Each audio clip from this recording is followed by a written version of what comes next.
Okay. Check one, two. Check one, two. Testing, testing. Hopefully that is pretty good sound.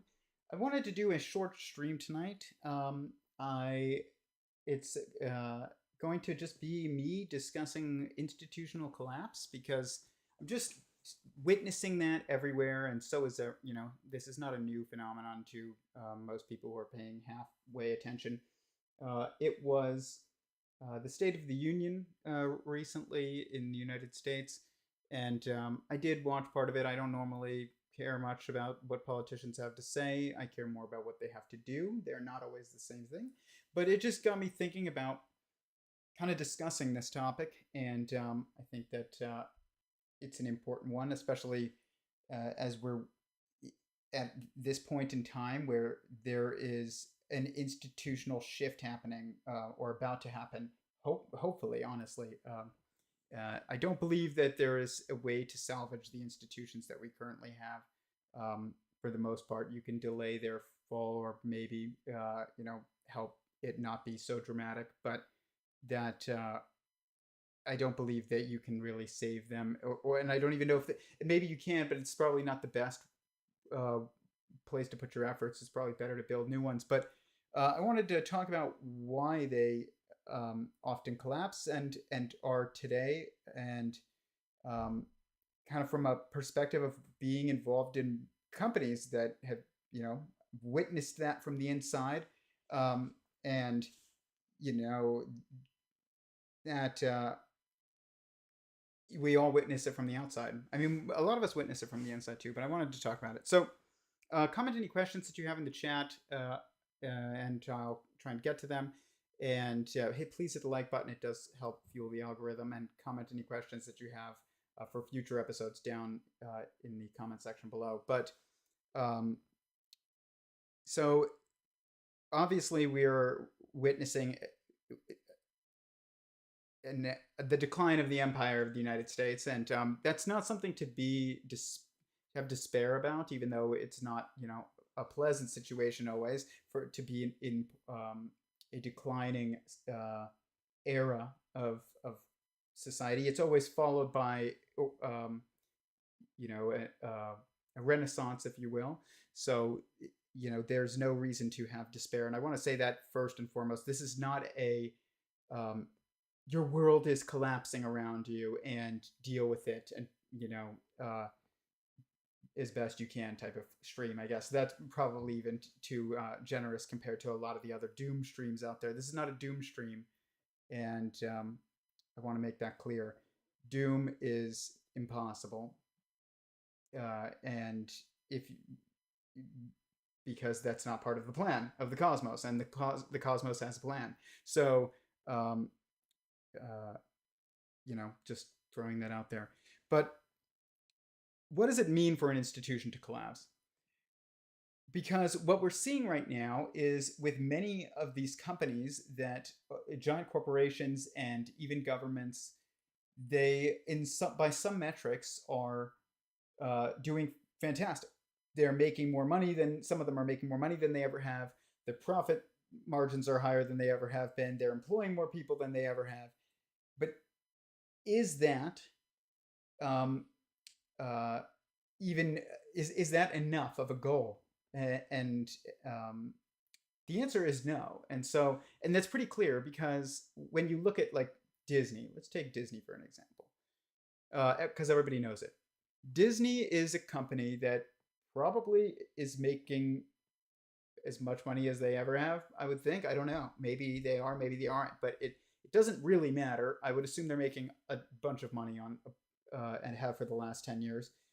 If I'm wrong, then comment it in the comment section. But it doesn't really matter. They clearly have made a lot of money. So that's not my point. Is just that they're making money.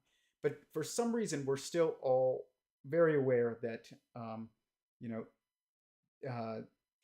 they are an increasingly failing company. And but even if they're making money, how could they be failing? And it's because making money is a goal that is a proxy goal. It's not a real goal. And that's because a true goal, the truest goals, the most fundamental goals, are about specific achievements and impacts that we have on others. Okay, and I was going to talk about meaning tonight, and they're kind of tied. And so, but because meaning is your impact is impact on another sentient being, and so if you're not having that, then that means that like you're not being meaningful. And so to be meaningful is a true goal. It's a true goal of everyone. And even though a corporation is not someone, regardless of what might be ruled legally, it's not a someone. It still is important that that entity or that corporation, we'll just call it. I don't even want to call it an entity. I don't know what an entity is, or an agent, or like, or an observer. I think that all of those things would be sentient beings, and I guess I do think that that's the best definition of those things. But those, and a corporation is not that. And so, but the thing is that everybody that is the consumer of these corporations and these and is the the citizens of these governments and the workers of these companies and the students of these schools, they are all sentient beings. And so your impact on them positively is going to still be relevant to whether or not this corporation there are true goals for this corporation, which it is a tool. That's what a corporation is. And by corporation, I also mean any kind of institution. So academia, governments, companies, all those things. These institutions are tools. They are tools in order to impact the lives of sentient beings, and they should be to impact the lives of sentient beings positively. And they are, and specifically in this case, humans. First and foremost, at least, you have to place them highest in the hierarchy. And that is not really what these the goals of these institutions are anymore. Every single one of these institutions, or at least a lot of them, I don't want to say every single one of them, but all the big ones that we all talk about all the time, they are having increasingly proxy goals. And part of this has to do with it has to do with all kinds of things, but it has to do with primarily the interconnectedness of everyone has allowed for false incentive structures to be built in, because these false incentive structures are in the short term profitable, I guess you could say, but they are in the long term detrimental. And things like that would be like the stock market, and I don't know, all kinds of quotas on people for the sake of optics, and all kinds of things like that. So instead of just actually having the goal of what the original intention of the institution is. So if you have a school that's, let's say, blacksmithing school, if your goal is to teach people how to be the best blacksmiths that they could possibly be, that makes sense with the institution that you've built. But if you make a blacksmithing school and the goal of it is to make as much money as possible, and obviously money is important, but the goal is to make as much money as possible, that original goal of making the best blacksmiths is going to be superseded by that goal to make as much money as possible. And that means that eventually you're no longer going to be making the best blacksmiths, because you are going to be making sacrifices in that endeavor for the sake of another goal. And so this is also happening with, diversity hires and everything. I'm not trying to get too political in this, but it's just, we're not hiring for the sake of competency, and we're putting quotas on things for the sake of optics. And the problem is, nobody should be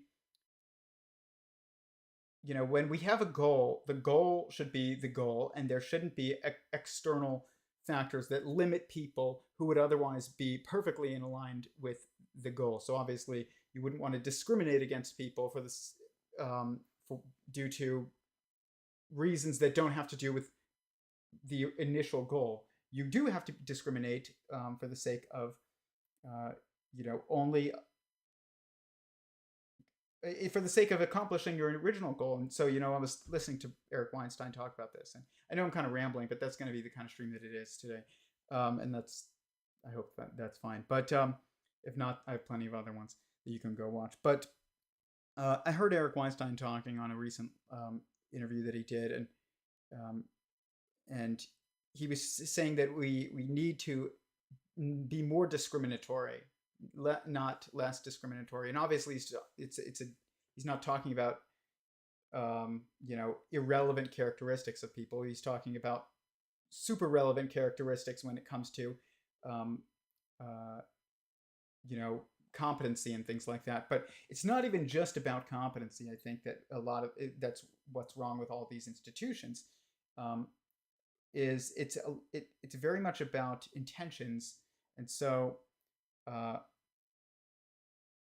I mean by that is that, and this is also relevant to a quote that Eric Weinstein has stated before, which is that he's something like, when institutions no longer are growing, or when the market is no longer growing, institutions become pathological, or people become pathological if the institutions aren't growing. I don't know how you want to word it, but basically it's that.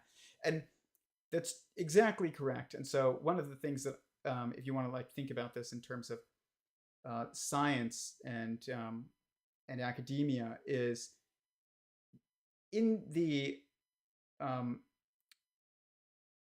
first half of the 20th century, we had a bunch of physics breakthroughs. Obviously, if you follow this channel closely, then you would be aware of this.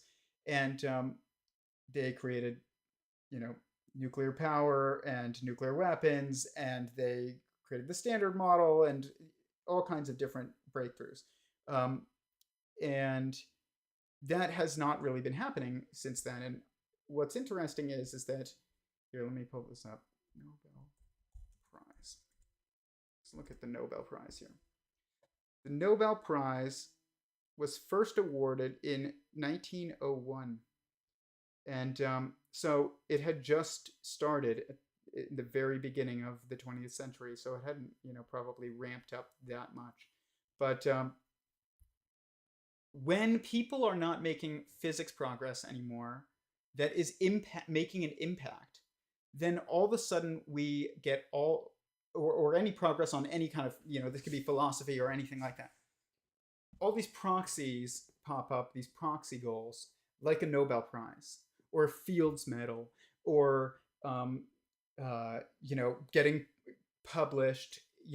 These are not true goals for anything that is meant to make an impact on the world, because they don't actually really, getting a Nobel Prize doesn't even really impact your life intrinsically. Yes, emergently, that's true. It leads to all kinds of different people paying attention, but it doesn't intrinsically mean that you succeeded at something. It doesn't intrinsically mean that you succeeded at figuring out some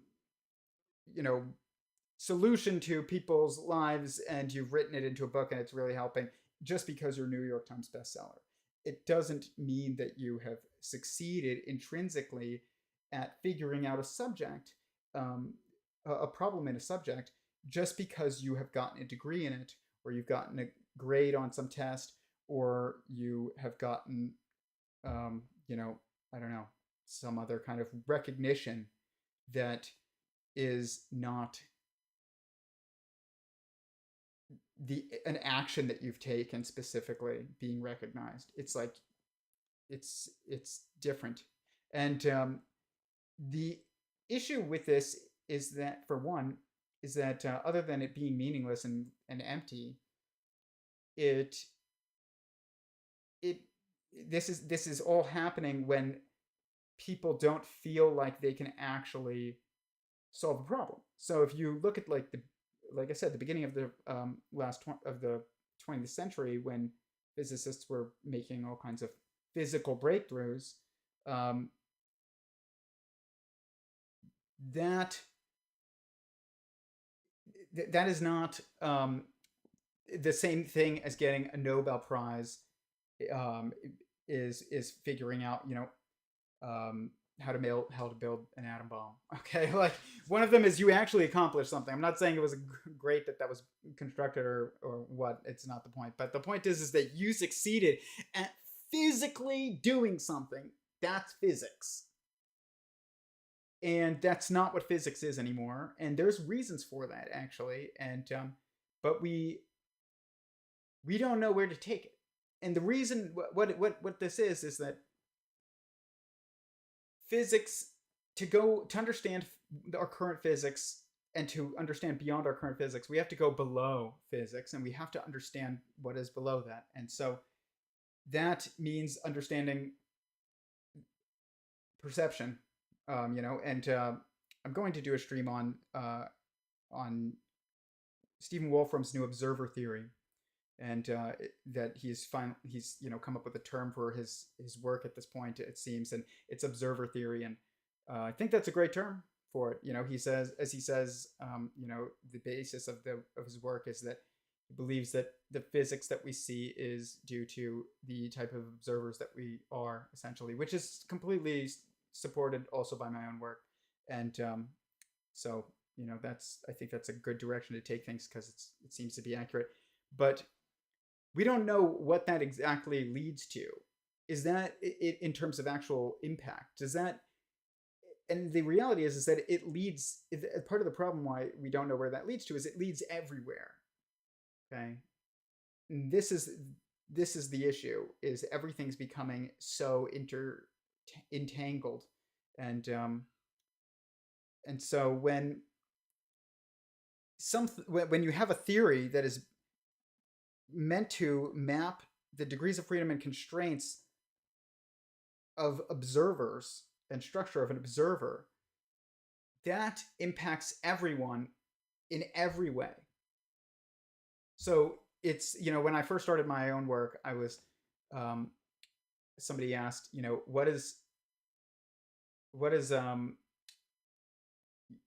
going to be the impact of your work, and I shared like a couple examples that I personally am focused on, but it could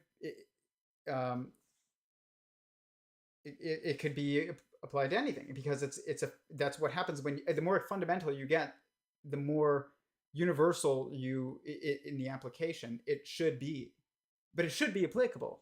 And so should a more fundamental piece of work impact our social dynamics? Should it inform our social dynamics? Yeah, probably. Should it inform our personal, I guess, methods in which we use to go about thinking and understanding our world? Of course, that should. Should it also then therefore go into understanding physics? Yes, of course it should. So and it just keeps going and going. And should it go on to inform music or something? Of course it should. And it's like, pick one. But we don't know. We don't. There is. It's not like in the like time of Oppenheimer, where like they had a breakthrough and then they were like, okay, this is going to be applicable to a bomb, and we need to, build one before the other guys. And so there was like this clear direction that everybody seemed to have, and then that led to, using it for fission power, and everybody's chasing fusion. I don't know if they'll ever get it. To be quite honest, I think it's going to take a paradigm shift to achieve that, and there might even be something way more practical than even that we're just missing. But it's because there's no clear goals, people are just chasing institutional recognition. And so you have institutions that are built on institutional recognition at this point, which means they're not built on reality, which is meaning they're solving a problem for people. And so I've watched, I've worked for organizations before in the past that started off very small. This happens to every single big company. Where let's think about Google. They start off with the goal of solving a problem. They solve that problem, or they make progress on trying to address an issue. Maybe it's not a completely solvable problem, but maybe it's Google, and you want to come up with a search engine that helps people find things on the internet. And so you do that, and then you get all this recognition and money and all and everybody then wants to work for you, and so what I'm just trying to, I guess I'm just telling the Google story right now because it is kind of it's so iconic, but it's also kind of universal. Everybody wants to work for you now, not because they want to just solve the problem of search or something like that, or improve search. I wanted to work for Google. And I remember when I graduated from school, I was like, I used to watch those Google videos that they put out every year, the Zeitgeist videos, and it would just make me so inspired. And I was like, okay, what do I want to do? And when I first went into college, I was like, I want to make a bunch of money. That's what I want to do. And so I became, because I went into college taking biology because I love biology, and then eventually I realized like I know where that's going to take me professionally. So let's just focus on getting money because it's a default goal. It's not a real goal. And then I realized that I'm not like the most money chasing person. So I wanted to make an impact. And so I would watch the Google Zeitgeist videos, and that is also just a proxy metric, though. If you think about it, it's a little closer, but it is closer. But it's still not directed. Just to say I want to make an impact, and that was Google's marketing for its company. So everybody that went there wanted to make an impact. How? Who knows? It depends on the person. And it wasn't a specific goal, though. It was just a bunch of people that wanted to feel like they were making a difference in the world. And even though now Google probably has more money than it ever has, it's probably the least like wise and competent that it's ever been. And we're seeing this with its its AI program. And I want to do a stream on that another time, but actually, you know what? We'll talk about it. Let's look it up. Google AI Gemini or image generator. So where's the news? Of course, Google is making it so that we're not coming up anything in the news. Gemini, Google Gemini. I think that's what it was. I have had a newborn. I've been a bit out of the news lately, but we'll slowly get back into it. So, mounting criticism of images taken. Yeah, people discovered historical inaccuracies and questionable responses, and so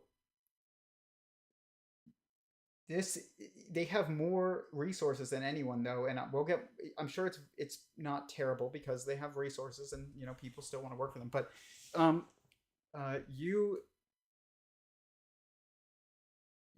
when you get to a certain point as an when an institution gets to a certain point, this is what's so hard. I'm trying not to speak about these institutions as if they are sentient entities, because they're not. But when an institution gets to a certain point where it's no longer directed by individuals with a specific goal, it will become pathological, which means it will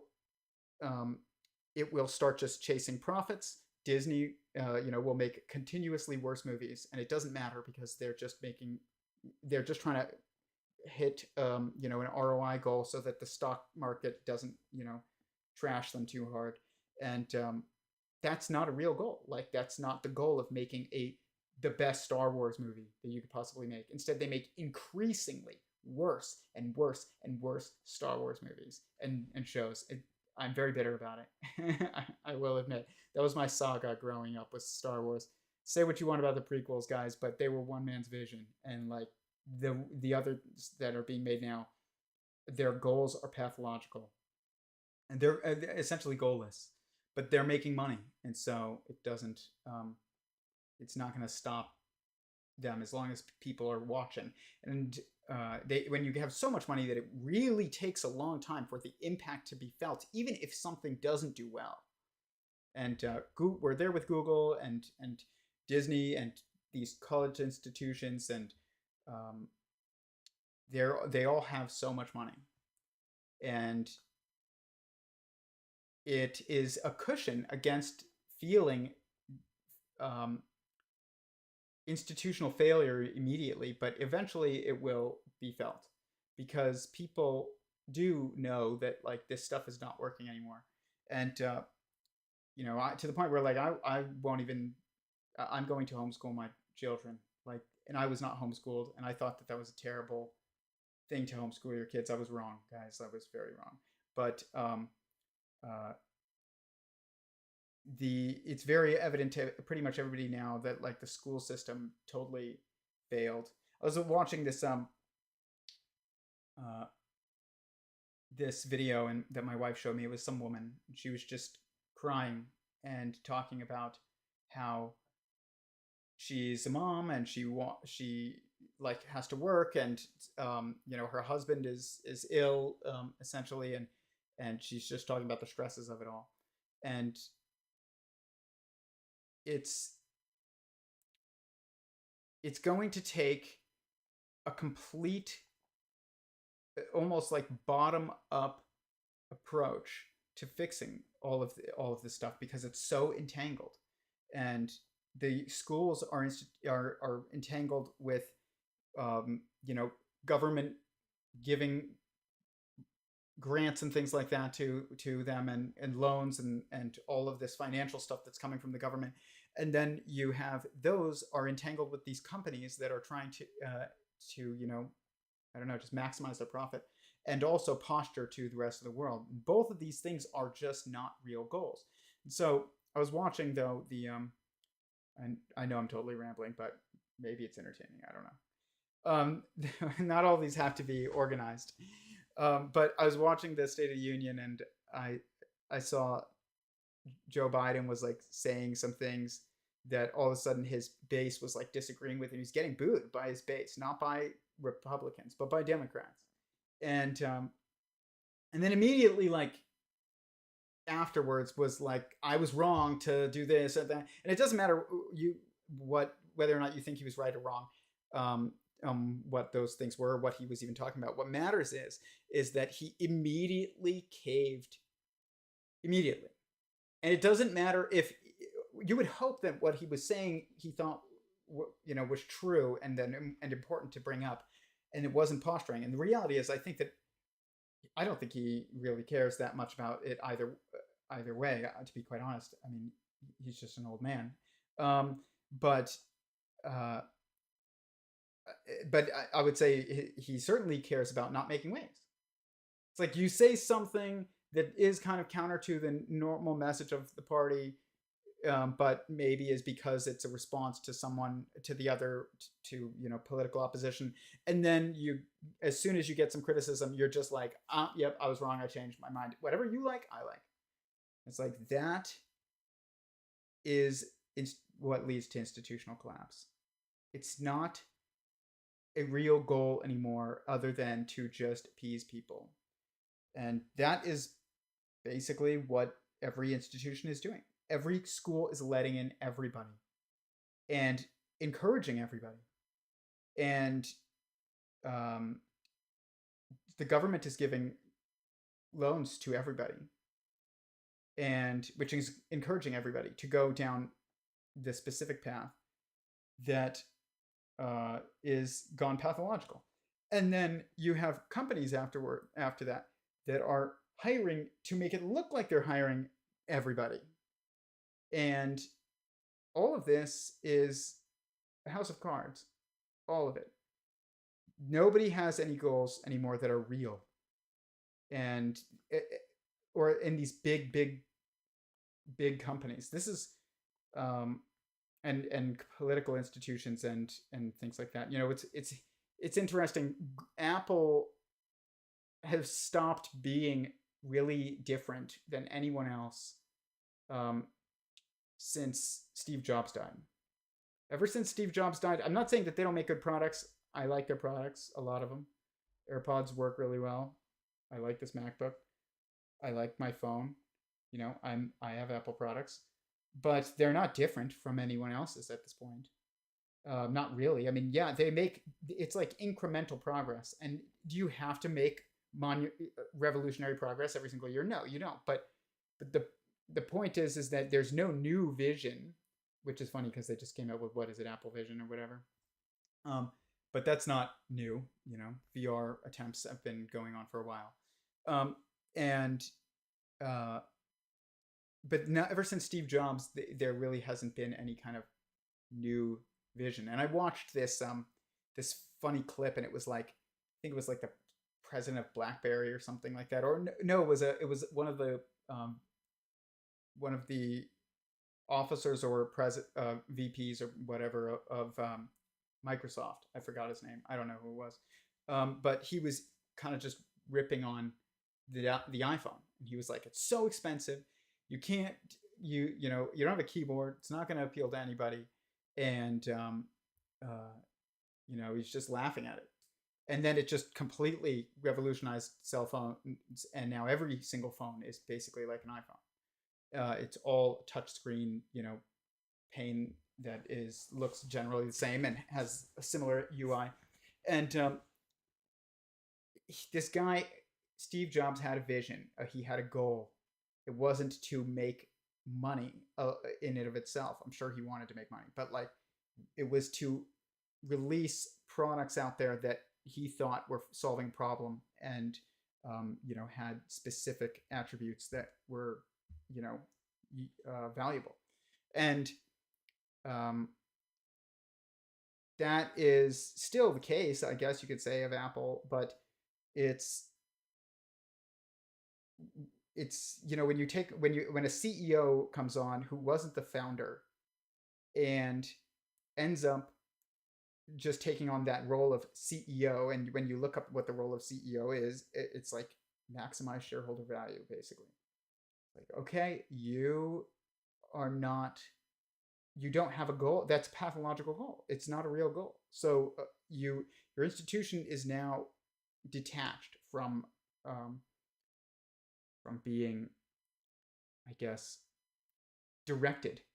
truly directed. And so there's another part of this, though, that is also, as these companies grow bigger and bigger, and this is one of the biggest problems that I've seen with every company that I've worked for, is as they grow, all of a sudden they reach this point where like they have enough money and enough reach to where they want to expand, and in doing so they look to these giant companies for a model of how to expand. And so they go and they hire all these middle managers. And what happens when you do this is you form barriers between the people at the top and the people at the bottom. And these barriers mean that there's no more direct communication between the people who are executing and the people who are issuing, the directives. And so when we think about like a Markov blanket in like free energy principle, when there's like inside outside sensing and acting, or like the four primary perspectives in sentient singularity theory of inside outside separate and oneness, which even more fundamentally, but when we bring that up even a bit more, you get like sensing and acting. This is pretty obviously applicable to what I'm talking about. But you have internal sensing and external sensing. You need an organization, an institution, to be aware of how it's being perceived from the outside, and believe in that, not believe that it's just nonsense necessarily, or at least take it seriously. and then you need an institution to be able to perceive itself internally. And you, this is necessary for you to be able to sense and act. Okay, and so you can sense what's going on internally and act on it. You can sense what's going on externally and act on it. This is not happening anymore in many of the big institutions that we think of as kind of cornerstones of our societal narrative. But this is when this happens to a company that's growing, it immediately has destroyed itself in a way, or it has changed itself. I don't even want to say it's destroyed itself, because organizations that I used to work for are now making probably more money than they've ever made. I don't know, but maybe. But they're not having the impact that they used to make either. And I don't know if they're aware of that or not, but like I'm aware of it. And so it gets harder to be aware of it when you're making more money than you've ever made. It's harder to like be critical of yourself when that's happening. So I don't know though, and it's, but they definitely had that happen while I was there. Is I watched the organization transform from this entity that had a goal, where the people had a goal, and they were constantly in communication with each other about that goal. All of a sudden, as they got bigger, they hired all these middle managers constantly, and now there wasn't messages from the very bottom being passed to the people at the very top, and there wasn't messages from the very top really being accurately passed to the people executing, or the people directing and the people executing were no longer in direct communication. And you have a filter between them that is supposed to just help. They're hired for the sake of helping. I guess what's the word, where you're delegating tasks so you free up some time, and sometimes that is very helpful. But also what you get with that is you get all the little incentives that somebody as an individual has that are separate from the organization, that actually form a screen between the directors and the executors of an institution. And so something happens, somebody doesn't want to look bad, so the message doesn't get passed properly, or something happens and somebody wants to look good, so it gets passed, but it gets a little bit skewed. And it's like that game of telephone that you all play as a kid. And I think that's one of the best things that you can, one of the best games that you can play as a kid, and might be one of the hardest things to show a child when they're not in a school and when they're in a homeschooled setting. And that's like interesting to think about, but I think it's very important that they see something like that. But you'd have to find a group big enough to where your kid could still experience that moment of like, oh man, like this was supposed to be easy, but for some reason, if there's a bunch of people in between me and that person, the message is going to get distorted. And so that's what happens in these organizations. And people don't want to, they want to hold on to their jobs, they want to get more money, they want to raise, they come up with something. If something's doing really well, you have a user interface or a product that's doing very well at the goal that it had, or that was created for in order to execute. And then somebody though they're hired and they don't know what to do anymore because this has already been done. What they do is they change something that's already working. So when that saying that's like, don't try and fix it if it's not broken or whatever. And it's like, this happens all the time in these companies too, and institutions, not just companies, institutions. And people make laws in government that just so that they can add it to their resume. And they said, I did this when I was senator, I passed this law. And it could be redundant, or it could be and at best, and unnecessary maybe at best, or it could be tyrannical at worst. But it doesn't matter, because they're just trying to write it onto their resume. We've reached a point in government where it's becoming so government goes tyrannical when there's already enough laws in place to address the things that are truly necessary to address. Like murder is already illegal. You don't need to make assault is already illegal. You know, burglary is already illegal. All these things are already illegal. Theft is already illegal. Okay, so then what do you make? You have to make um, laws that are redundant, or you have to outlaw things that don't need to be outlawed because you. How else do you add anything to your resume? You know, so people are going into politics and they need to do something, but sometimes there's nothing to be done, and that should be fine, but um, it's not. Apparently, I mean, and same thing with these organizations and these corporations and schools, where you just need to just continue doing what you've been doing. Maybe make incremental improvements, but you don't need to um, make some type of massive change. But people will always the institutions will always incentivize that, because you need to differentiate yourself from someone else in order to add something to your resume. You can't just be like, I worked here and I managed that and I did a really good job. You got to be like, when I was there, I changed this and I came up with a whole new, user interface. And, it's like YouTube, you know, or um, it's not enough for YouTube to just be videos. It's like now it has to be shorts too, and Instagram has reels, all because TikTok. And then my wife said to me the other day that TikTok is prioritizing images. It's like, wasn't that Instagram's thing? And people are not content just continuing with what works. But also part of that is that we live in a society right now where there's just a lack. It seems to be a lack of growth.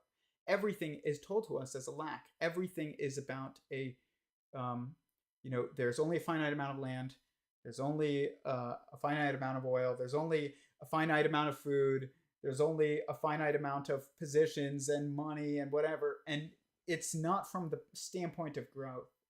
And I think that this is really the foundational issue, is we don't have a metaphysical model that is a generative model that is intentional. And what I mean by that is that we don't have a model where existence and growth is built into where intentions towards growth and is built into our model of the cosmos. It's like we're all here on this Earth that is increasingly like becoming more crowded. Food is getting more scarce.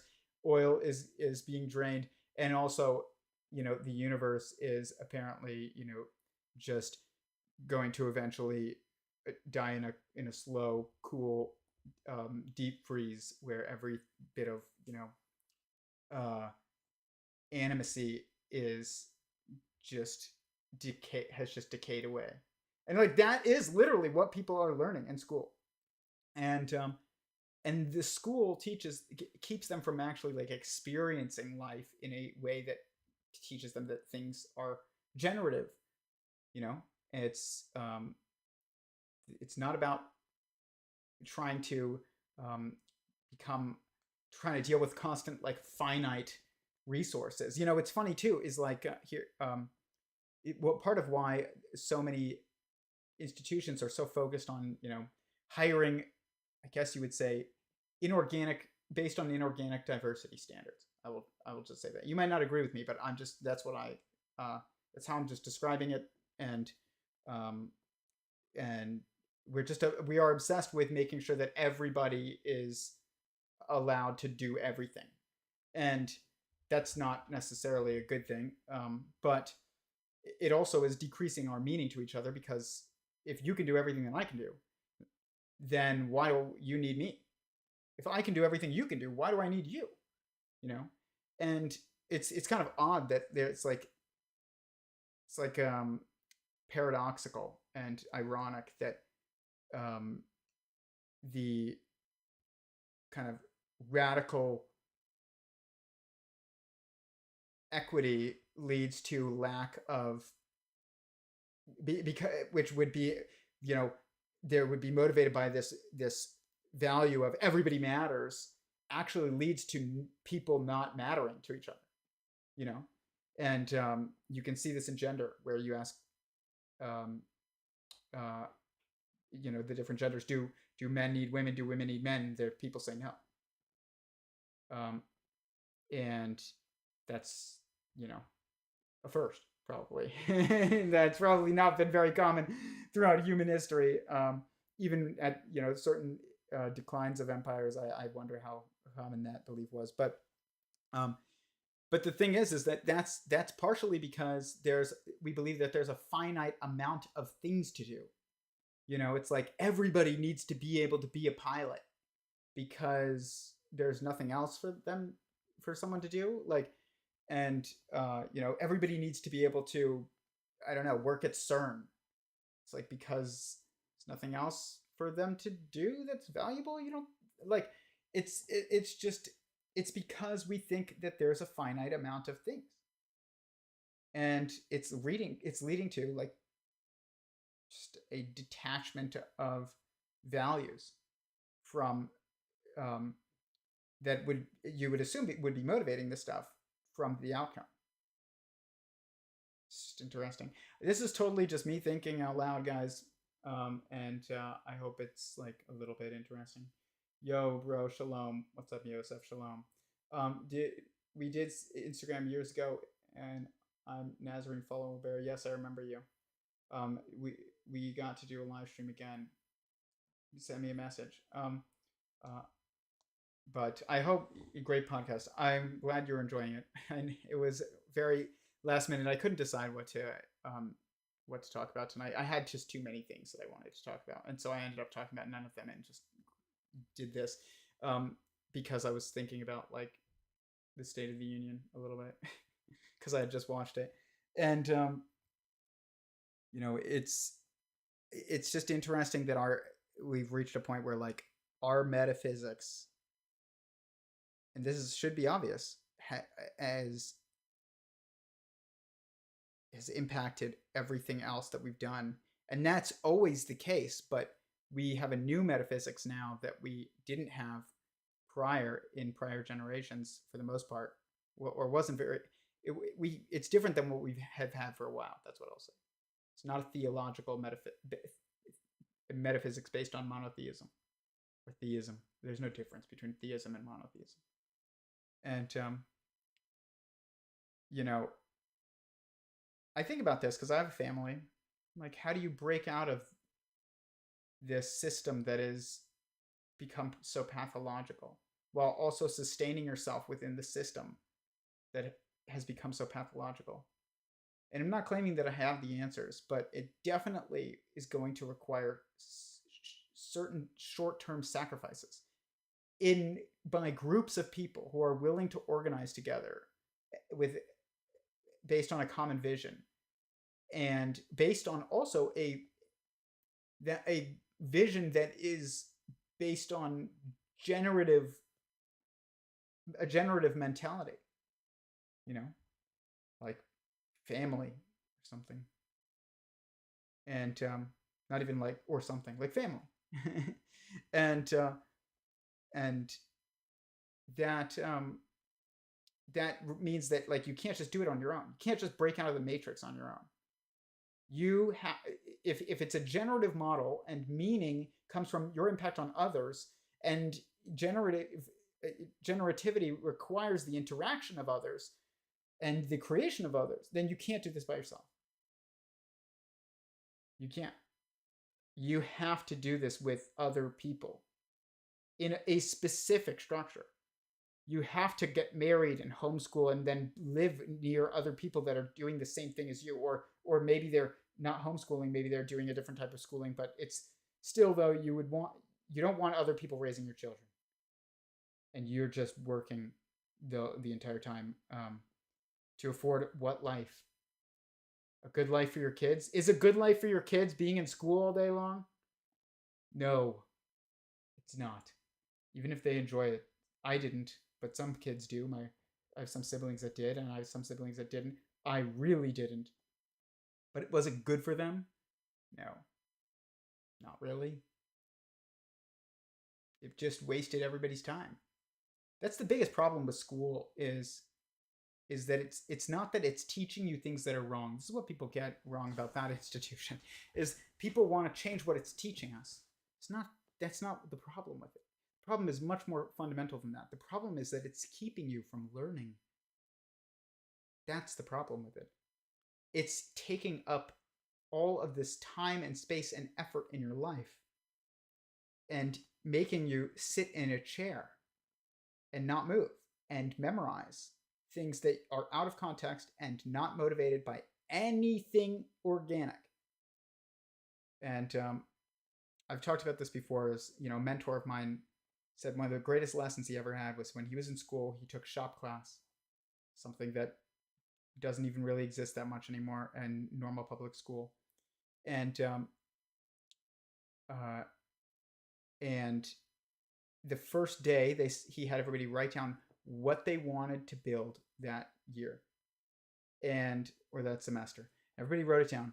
And then he said, okay, now we're going to build the tools that are necessary to build that thing. And he told me that, and even me just thinking about that has impacted my life quite a bit. I mean, and just my approach to things. But that would be an incredible lesson. Then you have to actually do it, like it's not just like that's it. Like you have to go build the tools to build that thing. And then you build the tools, then you build that thing, and you see what it takes to start from foundations. And so we are missing this right now. We don't have the tools to build the institutions that we want. So first we need to build the tools needed to build the institutions that we want, but we also need the goals first before we do any of them. And I guess that's, I don't know, I guess wisdom is the most necessary part of having good goals. But that is how we kind of have to do things. You can't just fix Harvard, You can't just fix the New York Times. You can't just fix Disney. You can't just fix public schools. Can't just fix Congress. You don't even. We've lost touch with what the goals of these things even were. And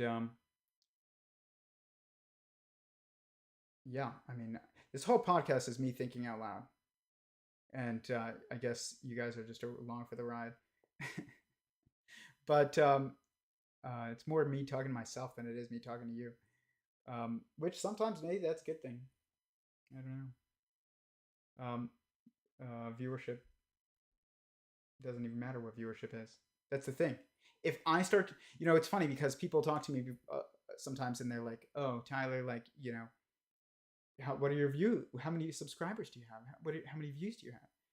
And they always tell me, I tell them, and they're like, you should stop, doing 2-hour live streams of you like without a script. Somebody said it in the last, in the comments of the last video that I did. And the thing is that this channel has actually had an impact on things that are important. And there are much louder voices than mine that are watching these. And I know it, multiple. And that's a good thing. And,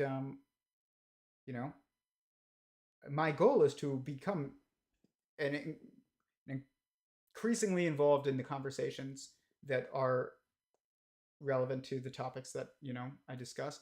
But many of them, at least, it's not not everything is for everyone, but, or not everything is for anyone. That's what I'll say. Except God. But otherwise, why would there be multiple people in the world? But it is like the goal of this was never views.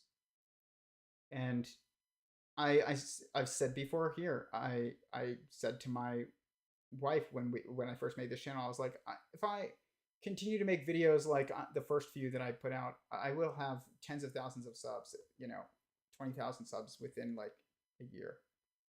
And I could have done that, but I stopped making content like that because it was not inspiring me, because I wasn't talking to people. And maybe in this stream I'm more talking to myself, but like um, in other streams I'm usually talking to the live chat and people who are live, and like that keeps me coming back every week. And it's formed a community of a small community, but a community that of good people who are very dedicated to, you know, to this project, and living it even, um, and they're it's had profound impacts on certain people's lives, and that I've been a part of, and it is amazing to see. I went to a subscriber's wedding, who's become a friend of mine, and and that is like a huge, and he had, he'd watched all my streams on marriage, and that matters way more than views. But if I start chasing views, if I start chasing subs, which by the way, I will say we did hit over 2,000. I keep meaning to talk about it, but I don't really care. But I just know that like it's probably sometimes a good thing to just and to discuss those things a bit, but like it's not the goal. And so it's hard for me to um to I guess figure out like how do I grow this. And I have goals, but I also have a newborn, and I'm trying to balance those. My life, a lot of things in my life are in a transitionary period, and that's fine. It's a good thing, you know. But I'm grateful for it. But it just means like schedules have to change. But it's I still have specific goals for this channel, but those goals of changing the content, well, they probably will result in more views. They're not for the sake of views, and um, and that is just important that I keep trying to remind myself of that. It's hard. It's hard to not get sucked into an arbitrary goal that is competitive and pathological, like views or money or um, subscribers or whatever. It's very hard. It's like a constant battle, and it's probably way harder for people that actually have more views and more live viewers. Like, I know people who friends of mine who have had tens of thousands of viewers live while they're live streaming. Tens of thousands, multiple tens of thousands, like 30,000 or more live viewers on YouTube before. That is much, though. Once you get to that level, like it impacts your livelihood and things like that in ways that it really is probably difficult to focus on the goal. And even this one, it's like, it's just important to constantly remind yourself of the goal, even if it's you end up losing sight of the goal. That doesn't necessarily mean that you start chasing views. It could be something else. It's just easy because that's what these platforms incentivize. It's like views and subscribers and things like that, which is not bad to have those things, but you want to have them for the right reasons, because people followed you because of the goal that you had. And so even an individual like channel can go pathological and just view chasing or money chasing. And I don't talk about like too much of like my previous job work stuff, but like it's marketing primarily, and but it's online marketing primarily, so it's very tied to just like, and it has always been just prominent profiles, I guess, online. And so I have like inside view by working for companies, organizations that have prominent profiles online, and also I've seen it externally as somebody who works with them on monetization or something, and or even I don't know, other goals. but it's it's just interesting to see like it from all sides. But yeah, I don't know. I've just been thinking out loud. I hope this was valuable. I don't think I'm going to go much longer. You can comment any questions you have in the chat, and I'll get to them before we wrap up. But I just wanted to state basically that like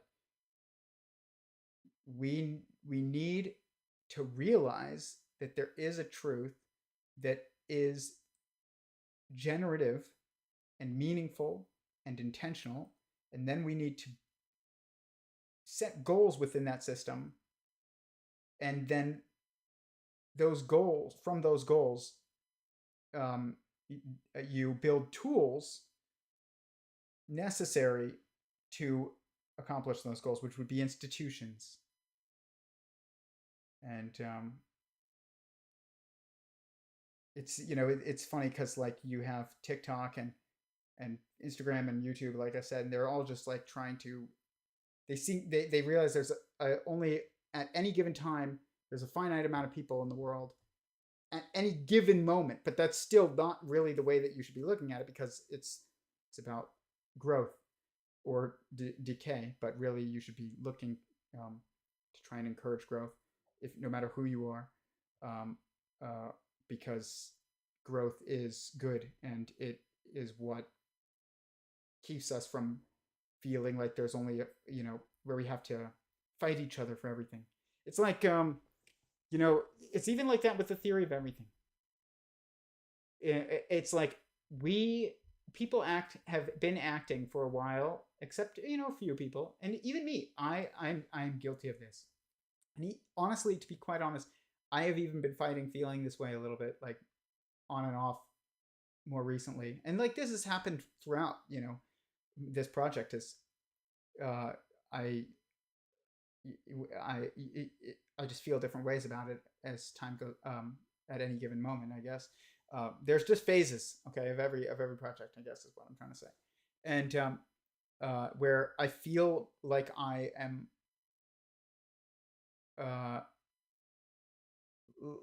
competing, or I feel like I'm not. And this is true for work, and this is true for everything. But you should never feel like you're competing with others, and it's always a failure when you do. You should, it's a small failure usually, but especially if you course correct quickly. But like, you gotta just not let that scarcity mentality cause you to change course from your original goal, because as soon as you do, you actually have doomed whatever the institution is, or the project is, or your goal, to something that is inevitably eventually going to fail, because you've made it not generative anymore as soon as you think about it as a scarcity mentality. They only give out this many Nobel Prizes per year. They only publish this many people, and there's only one fundamental theory. And so and the reality is that that's kind of true. That doesn't mean that there aren't different perspectives on the reality. Like, there's endless perspectives on reality, and we need theories that have different focuses and different strengths, and different mediums in which they are described and modeled. And so there's room in this for everyone who is describing truth, but it's specifically because of this one thing, that this oneness thing is like the theory that is the fundamental theory. And people ask, is there even one? And the reality is that, yeah, probably. It's probably already been created. It was, it's more or less, and it's just monotheism. but it's there is a need now to put that into a more scientific language, I guess. But to build a linguistic framework for that is also aligned with our current science in a way, but not just what we call science, but our actual like science, but in our observations and our descriptions of things that we observe. And so that is what is kind of newly needed, but uh, but even then, that doesn't mean that this is not a generative thing. Of course, it is, especially if that model is of a generative, cosmos.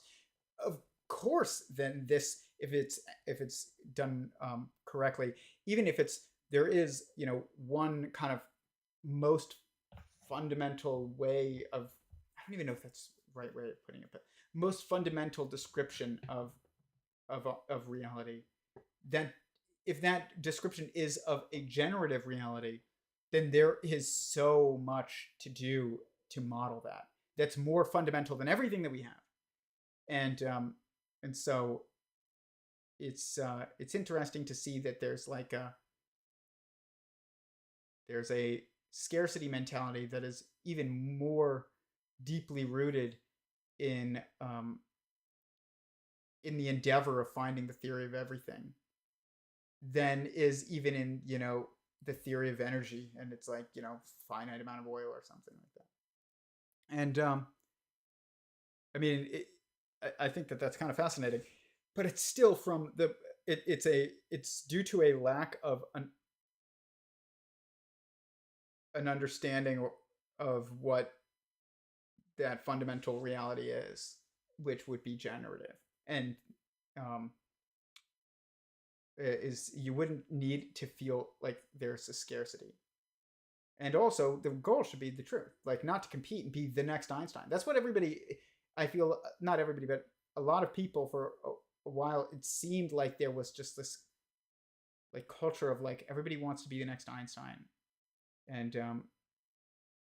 and so they go into physics to be the next Einstein. I never went into physics intentionally, so like I don't have that motivation is less pronounced to me. I'm not going to say it's not there, to just like be the one who succeeds at what people call fundamental theory. It's there, of course it's there, but it wasn't something that was like I based my identity in the same way. Like I just didn't. It's like something I stumbled into. So it's a little bit different, but I still see it, and I felt competitive before, where I would see like somebody else's theory, and I'm like, observer theory, dude, that sounds like sentient singularity theory almost. But then it's not exactly the same, and I actually really like Wolfram's work, and we're going to do a stream on it probably next week, because it's a good one to follow this up on. But there's things in there that I can talk about that are related to this. But it's just important that like we remember that there's like we were all are here because there's an intent. We were intentionally created for the sake of having an individual reason for being here, an individual purpose, and that growth is the fundamental direction of the momentum of the logos, or the generative structure of existence of the cosmos, I guess. And that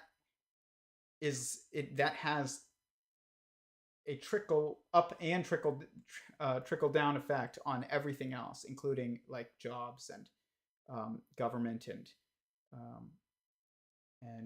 personal meaning and corporations, academia. So, but the problem is that, like I said, all these things are so entangled now, and like that means it's going to take like a systemic breakaway in a way by a number of people, and I am seeing that in science, and I love seeing that movement right now.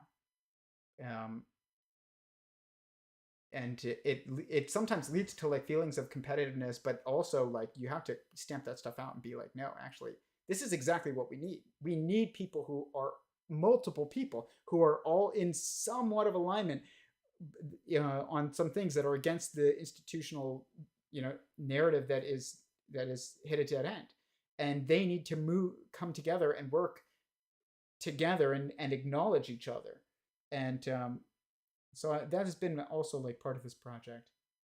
It's like to highlight everyone else who I think is doing good work in this, and even if I go and I see them come out with something and I feel like an initial competitive, emotional reaction, which is not something that I should allow to govern my decision making. But I'm human, and so like I do still have those feelings, and try not to let them rule me too much. But it's definitely, you know something that I wonder about when it comes to us making the next institutions of science.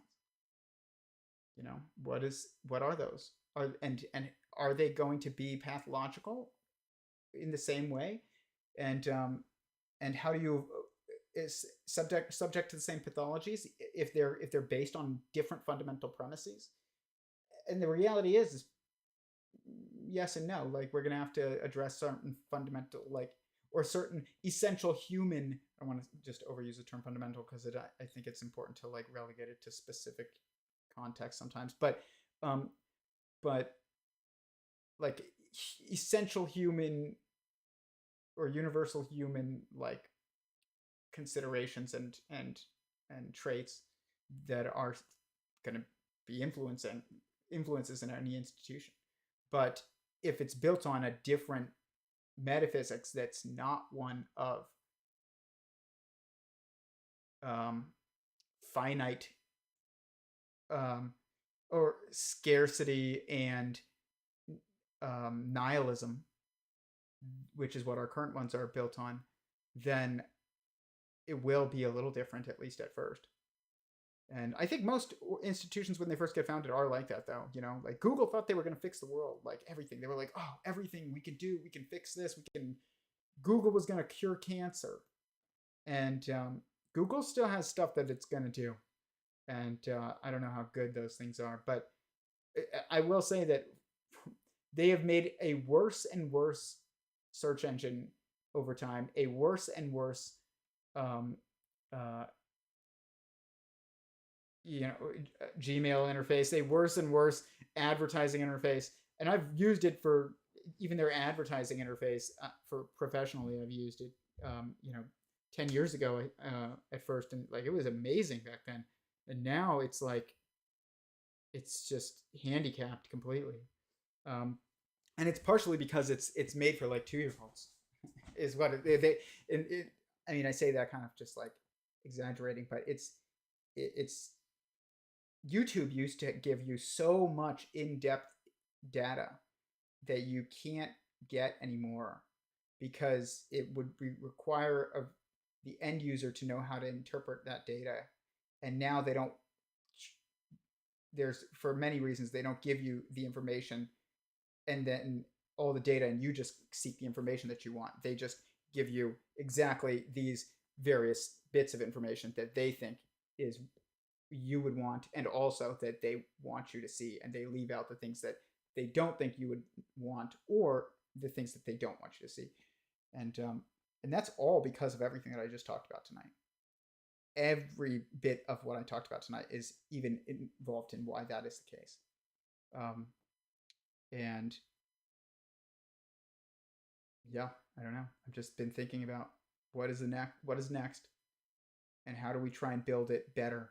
It's not going to be perfect because people aren't perfect, but how do we learn from this one?